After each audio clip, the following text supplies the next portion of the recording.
మనిషి మెదడు న్యూరాన్స్ ద్వారా ఆలోచిస్తుంది. అలాగే ఏఐ కూడా ఆర్టిఫిషియల్ న్యూరల్ నెట్వర్క్స్ ANNs అనే సిస్టమ్స్ ద్వారా ఆలోచన చేస్తుంది. ఈ నెట్వర్క్లో 3 లేయర్స్ ఉంటాయి. అందులో ఒకటి ఇన్పుట్ లేయర్, దీనిలోకి డేటా వస్తుంది. రెండవది హిడెన్ లేయర్, ఇక్కడ క్యాల్కులేషన్స్, ప్యాటర్న్ రికగ్నైజేషన్స్ జరుగుతాయి. మూడవది అవుట్పుట్ లేయర్, ఇక్కడ రిజల్ట్ వస్తుంది. కానీ ఇది చూడడానికి సొంతంగా ఆలోచించినట్లు కనిపించిన నిజానికి అలా చేయదు.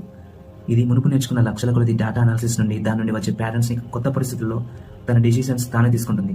ఎగ్జాంపుల్, ఏఐకి 10,000 కుక్కల ఫోటోలు, 10,000 పిల్లుల ఫోటోలు చూపిస్తే అది కుక్క ఎలా ఉంటుంది, పిల్లి ఎలా ఉంటుందని స్టాటిస్టికల్ ప్యాటర్న్స్ నేర్చుకుంటుంది. అప్పుడు కొత్త ఫోటో చూపించినప్పుడు ఇది పిల్లి, ఇది లేదా కుక్క అని తానే నిర్ణయం తీసుకుంటుంది. కొన్ని డీప్ లెర్నింగ్ మోడల్స్ చాలా పెద్ద డేటాపై ట్రైన్ అవ్వడం వల్ల కొన్ని పరిస్థితులలో కొత్త సమాధానాలు ఇవ్వగలవు. కానీ ప్రతి విషయానికి ముందే రూల్ రాయలేదు. ఆర్టిఫిషియల్ ఇంటెలిజెన్స్కి కాన్షియస్నెస్ కానీ ఎమోషన్స్ కానీ ఉండవు.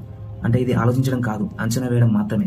కానీ అది నేర్చుకునే అనాలిసిస్ అండ్ ప్యాటర్న్స్ వల్ల, డిసిషన్స్ తీసుకోవడం వల్ల మనకు అది ఆలోచిస్తున్నట్లు కనిపిస్తుంది, లేదు అనిపిస్తుంది.